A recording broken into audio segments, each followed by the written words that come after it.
कि हमारा मन भला शांत कैसे होगा। हमारे मन में तो तरह तरह के विचार चल रहे हैं। हम काम कुछ और करना चाहते हैं, लेकिन हमारा मन हमसे कुछ और ही काम करवा लेता है। इससे पहले कि आप अपने मन को शांत करने का प्रयास करें, यह जानना जरूरी है कि मन का व्यवहार शांत होने वाला है ही नहीं। अगर मन शांत होने वाला हो सकता है तो इस दुनिया में सभी के मन शांत हो गए होते और हर कोई अपना जीवन सुखी सुखी बिता रहा होता। फिर ना कोई हंगामा होता और ना ही किसी तरह की कोई तकलीफ। सभी का जीवन खुशी खुशी बीत रहा होता। फिर ना तो आप और ना ही मैं पैसे कमाने के पीछे भाग रहे होते। समस्या तो यह है कि हम ज्यादा से ज्यादा चीजें इकट्ठा करना चाहते हैं, क्योंकि हमें लगता है कि हमारे पास जितनी ज्यादा चीजें होंगी हम उतना ही सुखी रहेंगे। लेकिन वास्तविकता तो यही है कि बाहर की किसी भी चीज में कोई सुख नहीं है और ना ही उनमें कोई दुख है। और यही कारण है कि जब हम किसी चीज के पीछे भाग रहे होते हैं, जब हम कोई चीज पाना चाहते हैं, तो उसे पाकर हमें पल भर के लिए खुशी तो मिलती है, लेकिन बाद में हम उस खुशी का एहसास नहीं कर पाते। वह खुशी दुख में परिवर्तित हो जाती है और इसी प्रकार से हम एक चीज से दूसरी चीज, दूसरी से तीसरी चीज के पीछे लगातार भागते रहते हैं, क्योंकि हमें ऐसा ही लगता है कि यदि हम वह चीज पा लेंगे तो हम सुखी हो जाएंगे। लेकिन वास्तविकता में वही सुख हमारे दुख का कारण बन जाता है, जिस कारण हमारा मन बेचैन रहने लगता है। हम उस चीज को पाने के लिए तरह तरह के उपाय करते हैं, लेकिन उससे हमें फायदा नहीं होता है, जिस कारण हमारा मन और भी बेचैन होने लगता है। और यह बेचैनी धीरे धीरे चिंता का रूप ले लेती है और हमारा मन पूरी तरह से अशांत हो जाता है। हमें कुछ भी अच्छा नहीं लगता। हमें लगता है कि जो कुछ हमने मांगा था उसका उल्टा हो रहा है, सब कुछ हमारे विपरीत जा रहा है। और फिर हम अपने मन को शांत करने के लिए ध्यान करना शुरू करते हैं, क्योंकि एक ध्यान ही वह मार्ग है जो हमें ज्ञान की ओर ले जाता है। वह हमें यह बताता है कि बाहर किसी भी चीज में कोई सुख नहीं है, बुद्ध कहते हैं, और ना ही दुख है। दुख और सुख तो हमारे मन का भ्रम है। यह हमारे मन की एक उपज है, जिसके लालच में हमारा मन हमें यहां वहां भगाता रहता है। जैसे कि महीनों से भूखे एक भिखारी को अगर एक सूखी रोटी भी मिल जाए तो वह उसके लिए सुख है, वह उसके लिए अमृत है। और ठीक उसी के विपरीत यदि किसी धनवान के घर पर 56 प्रकार के भोग भी बन जाए, तब भी वह उसे खाकर तो दुखी ही रहेगा। यह तो उनकी मन स्थिति पर निर्भर करता है। इसे और अच्छे से समझने के लिए आज की जो कहानी मैं आपको सुनाने जा रहा हूं, इस कहानी के माध्यम से आप यह समझ पाएंगे कि हमारे मन की स्थिति क्या है और हम इसे कैसे नियंत्रित कर सकते हैं। तो चलिए बिना किसी देरी की कहानी शुरू करते हैं। हम जानेंगे बौद्ध कहानी से। एक समय की बात है। एक गांव में एक युवक रहता था जिसका मन बहुत ही अशांत रहता था। वह हमेशा तनाव में रहता। वह अपने मन को शांत करना चाहता था, लेकिन उसे कोई भी उपाय नजर नहीं आ रहे थे। उसके जीवन में कई प्रकार के दुख थे, जिनके कारण वह हमेशा तकलीफ में रहता, तनाव में रहता। एक दिन उसे पता चला कि उसके गांव में एक बौद्ध भिक्षु आए हुए हैं, जो सभी को दुख और सुख पर उपदेश दे रहे हैं। वह युवक तुरंत ही घर से निकला और उनके आश्रम जा पहुंचा। वहां पर पहुंचने के बाद उस युवक ने देखा कि वह बौद्ध भिक्षु सभी गांव वालों को उपदेश दे रहे थे। बौद्ध भिक्षु कह रहे थे कि सभी के जीवन में कोई ना कोई सुख और दुख तो आता ही रहता है, जिस कारण हमारा मन बहुत अशांत रहता है। और एक अशांत मन इस दुनिया का कोई भी सुख नहीं ले सकता, फिर चाहे उसे पूरी दुनिया की धन दौलत ही क्यों ना मिल जाए, वह उसे पाकर भी दुखी ही रहेगा। परंतु जिस व्यक्ति का मन शांत है, उसके पास चाहे कुछ भी हो या ना हो, वह हर छोटे पल का आनंद ले सकता है। वह हर पल को खुशी खुशी जी सकता है। इस दुनिया का और इस जीवन का परम सुख भी प्राप्त कर सकता है। इतना कहकर उन बौद्ध भिक्षु ने अपना प्रवचन समाप्त कर दिया और वापस आश्रम की ओर लौट गए। वो भी उनके पीछे पीछे आश्रम पहुंच गया और इस युवक ने उन बौद्ध भिक्षु से कहा, हे गुरुवर, अभी कुछ देर पहले आप उपदेश दे रहे थे कि एक शांत मन हर पल का आनंद ले पाता है, हर पल को सूखी सूखी जी पाता है। लेकिन इस दुनिया में सभी के पास मन है और सभी के मन अशांत है। तो ऐसे में भला अपने जीवन को कोई सुखी सुखी कैसे जी सकता है? इस दुनिया में शांत मन किसी के पास नहीं। मेरे पास भी एक ही मन है और वह भी शांत नहीं है। गुरुवर, क्या आप बता सकते हैं कि मैं अपने इस मन को कैसे शांत करूं।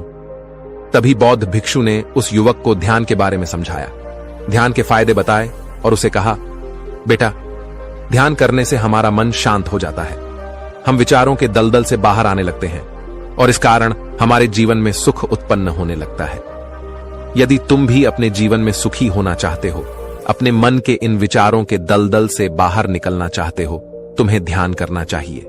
तुम्हें ध्यान का अभ्यास करना चाहिए, क्योंकि यही वह मार्ग है जो तुम्हारे मन को शांत कर सकता है और तुम्हें सही राह पर ला सकता है।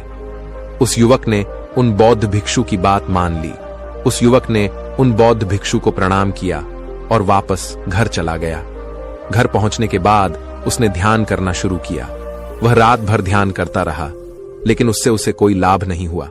इसका कारण वह अगली सुबह फिर से उन बौद्ध भिक्षु के पास पहुंचा और उन बौद्ध भिक्षु से कहता है, गुरुवर, आपके कहे अनुसार मैंने रात भर ध्यान किया है, लेकिन उससे मुझे कोई लाभ नहीं हुआ। मेरा मन तो अभी भी अशांत है। आप तो कह रहे थे कि ध्यान करने से हमारा मन शांत हो जाता है। तभी वह बौद्ध भिक्षु उस युवा से कहते हैं, ध्यान कोई एक बार करने की चीज नहीं है, यह तो अभ्यास है और धीरे धीरे समय के साथ मन शांत होता जाए। इस पर वह युवक कहता है, हे गुरुवर, मेरे पास इतना समय नहीं है। मुझे कोई ऐसा मार्ग बताइए जिससे जल्दी जल्दी मेरा मन शांत हो जाए और मैं खुशी खुशी अपना जीवन जीने लग जाऊं। ऐसे तो मेरा बहुत समय बर्बाद हो जाएगा। मुझे कुछ ऐसा बताइए गुरुदेव, जिससे मेरा मन आज के आज और अभी शांत हो जाए, जिससे मैं सुख की अनुभूति कर पाऊं, मुझे सुकून मिले। उस युवक की यह बात सुनकर बौद्ध भिक्षु मुस्कुराने लगे। उन्होंने उस युवक से कहा, बेटा, मेरे पास तुम्हारे लिए कुछ ऐसा है जिससे तुम्हारा मन अभी के अभी शांत हो जाएगा। इतना कहकर वह बौद्ध भिक्षु अपने आश्रम में गए और अंदर से एक घड़ा लेकर आए और उस युवक को थमा हुए कहते हैं, जाओ और पास की बह रही उस नदी से इस घड़े में पानी भरकर लाओ। उन बौद्ध भिक्षु के इतना कहने के बाद उस युवक ने वह घड़ा हाथ में ले लिया और नदी की तरफ जाने लगा। उसके बाद मन ही मन सोच रहा था कि लगता है यह गुरु पागल हैं, इन्हें कुछ नहीं पता। भला यह घड़ा मेरे जीवन में शांति कैसे ला सकता है, यह मेरे मन को शांत कैसे कर सकता है। लेकिन उसके पास और कोई रास्ता नहीं था, जिसके कारण उसने घड़ा लिया और पास वाली नदी के पास पहुंच गया। उसने उस नदी में से उस घड़े में पानी भरना शुरू किया, लेकिन जैसे ही उस व्यक्ति ने उस घड़े को नदी से बाहर निकाला तो उस युवक ने देखा कि उस घड़े के चारों ओर छोटे छोटे छेद है, जिससे पानी तेजी से बाहर की ओर निकल रहा था। उसने लगातार कई बार प्रयास किए, लेकिन काफी बार कोशिश करने के बाद भी वह उस घड़े को पूरा नहीं भर पाया और थक हार कर उन बौद्ध भिक्षु के पास वापस लौटा और क्रोधित होकर कहता है, गुरुवर, आपने यह कैसा घड़ा दिया है? इसके चारों तरफ तो छेद है। भला मैं इसमें पानी कैसे भरकर ला सकता हूं? जब भी मैं पानी भरता हूं, इस घड़े के छेद से सारा पानी बाहर निकल जाता है। इस घड़े को मैं पूरा नहीं भर सकता। तभी वह बौद्ध भिक्षु उस युवक को शांत कराते हुए कहता है, बेटा, शांत हो जाओ। तुम्हें तुम्हारे प्रश्न का जवाब ही तो दे रहा हूं, और यदि तुम क्रोधित अवस्था में इस जवाब को सुनोगे तो इसे समझना तुम्हारे लिए मुश्किल हो जाएगा। इसलिए शांत हो जाओ और मेरी बात समझने का प्रयास करो। यह जो घड़ा मैंने तुम्हें दिया है, इसे अपना मन समझो, और मन केवल दो ही प्रकार से शांत हो सकता है। पहला यह कि तुम उसे लबालब पूरा भर दो और उसमें कुछ भी और आने जाने की जगह ना बचे। क्या तुम इस घड़े को इस प्रकार भर सकते हो? इस पर वह युवक कहता है, हे गुरुवर, मैं इस घड़े को लबालब नहीं भर सकता, क्योंकि जब भी मैं इसमें पानी भरता हूं, सारा पानी तो छेद से बाहर निकल जाता है। तभी वह बौद्ध भिक्षु उस युवक से कहते हैं, ठीक इसी तरह हम भी अपने मन को कभी नहीं भर सकते। हम जितना इसमें डालते जाएंगे, वह सब कुछ हमारे शरीर के द्वारा बाहर आता रहेगा, फिर चाहे वह क्रोध हो, प्रेम हो या फिर दया। हम जो भी अपने अंदर आने देते हैं, वही हमारे अंदर से बाहर भी आता है। और इसीलिए मैंने तुम्हें छेद वाला घड़ा दिया, क्योंकि यह हमारे मन के जैसा ही है। और जब हम इस मन को भस्म करना चाहते हैं, तब तुम अपना समय बेकार कर रहे हो। क्या तुमने एक पल के लिए भी यह नहीं सोचा कि इसी प्रकार तो तुम अपने मन को भरने में भी लगे हुए हो? क्या इससे तुम्हारा समय बर्बाद नहीं हो रहा? क्या इससे तुम्हारा जीवन बर्बाद नहीं हो रहा? क्योंकि जिस भी चीज से तुम अपने मन को भरोगे, वह तो बाहर निकल ही जाएगा। उस युवक को अपनी गलती का एहसास हुआ। वह तुरंत उस बौद्ध भिक्षु के चरणों में गिर गया और उस बौद्ध भिक्षु से कहता है, गुरुवर, आपने सच कहा। मैंने कभी भी इसके बारे में नहीं सोचा कि मैं अपना जीवन अपने आप ही बर्बाद कर रहा था। ठीक है, मैं तो इस बात से अनजान था, लेकिन आज आपने मेरी आंखें खोल दी। परंतु गुरुवर, अगर यह मन को पूरी तरह भरने का पहला तरीका मन को शांत नहीं कर सकता, तो मन को शांत करने का दूसरा तरीका कौन सा है? गुरुवर मुस्कुराते हुए उस आदमी से कहते हैं, दूसरा तरीका है कि अपने मन को पूरी तरह खाली कर। इस पर वह व्यक्ति कहता है, गुरुवर, आप ही मुझे बताइए कि मैं अपने मन को खाली कैसे कर सकता? तभी बौद्ध भिक्षु कहते हैं, बेटा, यह तो बहुत ही सरल है। बाहर का कूड़ा अपने भीतर मत जाने दो। इस प्रकार तुम्हारा मन अपने आप ही खाली हो जाएगा। वह व्यक्ति कुछ देर सोच विचार करने के बाद बौद्ध भिक्षु से कहता है, हे गुरुदेव, यह कैसे संभव है? जो भी हम देखते हैं, सुनते हैं, वह हमारे मन में ही तो जाता है, वह हमारे भीतर की ओर ही तो जाता है। फिर मैं उसे कैसे रोक सकता हूं? इस पर बौद्ध भिक्षु मुस्कुराने लगे और उस युवक से कहते हैं, बेटा, मैं तुम्हें यही तो समझाने का प्रयास कर रहा हूं कि मन को केवल ध्यान से ही जीता जा सकता है और एक दिन ध्यान करने से कुछ नहीं होने वाला। हमें इसके लिए समय देना होगा, हमें इसके लिए धैर्य रखना होगा, इसका निरंतर अभ्यास करना होगा। आगे बौद्ध भिक्षु उस युवा से कहते हैं, बेटा, क्या तुम्हें प्यास लगी है? युवक कहता है, हाँ गुरुवर, मुझे बहुत जोरों की प्यास लगी है। इस पर उन बौद्ध भिक्षु ने उस युवक को पानी पिलाया और कहा, ये लो, पानी पी लो, इससे तुम्हारी प्यास बुझ जाएगी। लेकिन मुझे एक बात बताओ, क्या आज पानी पी लेने से फिर तुम्हें कभी प्यास नहीं लगेगी? तुम कभी फिर मुझसे पानी नहीं मांगोगे? इस पर वह युवक कहता है, गुरुवर, आप कैसी बातें कर रहे हैं? पानी तो हमारे जीवन का एक हिस्सा है, इसके बिना तो हम मर जाए, और आप कह रहे हैं कि आज पानी पी लो और उसके बाद में कभी पानी ना पिए। यह भला कैसे संभव है? प्यास तो हमें रोज लगती है और हम रोज पानी पीते हैं, इसके बिना तो हम मर जाएंगे। तभी बौद्ध भिक्षु मुस्कुराते हुए उस युवक से कहते हैं, ठीक इसी प्रकार एक दिन के ध्यान से हमारा मन शांत नहीं हो सकता। उसे भी रोज भूख लगती है और उसे रोज रोज हमें आहार भी देना पड़ता है। उसे भी रोज पानी पीने की जरूरत पड़ती है और ठीक उसी प्रकार हमें हर दिन ध्यान करने की भी जरूरत पड़ती है। और जब हम निरंतर ध्यान करते हैं, इसका अभ्यास ऐसे करते हैं, तो देखते ही देखते हमारे मन की भूख शांत होने लगती है और एक समय पर हमारा मन सारे विचार उत्पन्न करना बंद कर देता है।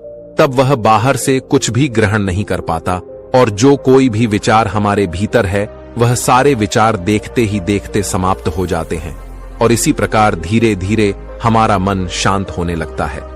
आगे वह बौद्ध भिक्षु उस युवक से कहता है, बेटा, तुम ही तो कह रहे थे कि तुमने रात भर ध्यान किया है, लेकिन उसके बाद भी तुम्हारा मन शांत नहीं हो रहा। बेटा, तुम चाहो तो 1 घंटे के लिए ध्यान कर सकते हो, चाहो तो पूरा दिन भर तुम ध्यान करो, लेकिन इसका लाभ भी तुम्हें उतना ही मिलेगा।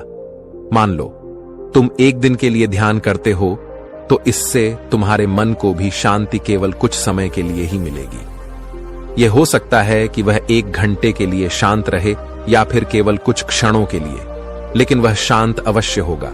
लेकिन जैसे ही उसे फिर से भूख लगेगी, वह फिर से अशांत हो जाएगा और फिर से यहां वहां भागने लगेगा और वह अपने विचारों की तलाश में आगे बढ़ेगा, क्योंकि उसे भी तो भूख लगी है, उसे भी तो खाना चाहिए, उसे भी तो पानी चाहिए। जैसे कि जब तुम्हें भूख लगती है, तुम शांत हो जाते हो, क्योंकि तुम्हें भोजन चाहिए, पानी चाहिए, ताकि तुम अपने पेट की भूख को मिटा सके और तुम्हें शांति मिले। इस पर वह युवक कहता है, आप सत्य कहते हैं, मैं ही गलत था, मेरी ही गलती है। मैं अपने मन को अवश्य शांत करके रहूंगा, फिर चाहे इसके लिए मुझे कितना भी समय क्यों ना लग जाए, मैं भी उस सुख को प्राप्त करके ही रहूंगा। मैं इस खाली घड़े में पानी भरकर अपने जीवन को बर्बाद नहीं करना चाहिए। मैं अपने मन को शांत करके ही रहूंगा, मैं अपने मन को पूरी तरह से खाली कर दूंगा। इतना कहकर उस युवक ने उन बौद्ध भिक्षुओं को प्रणाम किया और वापस अपने घर की ओर लौट गया। दोस्तों, हम लोगों के जीवन में भी कई प्रकार की समस्याएं हैं और हम उन समस्याओं का समाधान करना चाहते, और अंत में हमें जो मार्ग मिलता है वह ध्यान है। हम ध्यान तो करना चाहते हैं, लेकिन हम उसके परिणाम को तुरंत पाना चाहते हैं। जब हम शुरू में ध्यान करते हैं तो हमें उसका कुछ भी लाभ नहीं मिलता, और हमें लगता है कि यह व्यर्थ है। दोस्तों, हम लोगों के जीवन में भी कई प्रकार की समस्याएं हैं और हम उन समस्याओं का समाधान करना चाहते, और अंत में हमें जो मार्ग मिलता है वह ध्यान है। हम ध्यान तो करना चाहते हैं, लेकिन हम उसके परिणाम को तुरंत पाना चाहते हैं। जब हम शुरू में ध्यान करते हैं तो हमें उसका कुछ भी लाभ नहीं मिलता और हमें लगता है कि यह व्यर्थ है, इससे हमें कोई भी फायदा नहीं होने वाला, क्योंकि हमें तो सब कुछ जल्दी जल्दी चाहिए। लेकिन वास्तविकता तो यही है कि ध्यान सब्र और समय मांगता है, और साथ ही उसे शांति भी चाहिए। परंतु हम इतने अशांत हैं कि हमारे भीतर यह तीनों चीजें नहीं है। इसीलिए अपने भीतर धैर्य पैदा करें। जब आपके भीतर धैर्य पैदा होगा, तभी आप सब्र, समय और शांति के महत्व को समझ पाएंगे, और फिर आपका समय चाहे कैसा भी क्यों ना चल रहा हो, आप हर समय खुश रहना सीख जाएंगे। अगर आपका मन अशांत है तो यह किसी और के हाथों में नहीं है कि वह आपके मन को शांत कर सके। यह तो आपके हाथों में है कि आप अपने मन को किस प्रकार और कितनी देर तक के लिए शांत कर सकते हैं। दोस्तों, आपने आज के इस वीडियो से क्या सीखा, वह मुझे आप कमेंट में बता सकते हैं। इसी के साथ उम्मीद है कि आपको आज की वीडियो पसंद आई होगी, तो इस वीडियो को उस इंसान को शेयर करें और उसी के ठीक बाद चैनल को सब्सक्राइब करें। तो चलिए फिर मिलते हैं ऐसी एक और नई वीडियो में। तब तक के लिए अपना ख्याल रखें। धन्यवाद।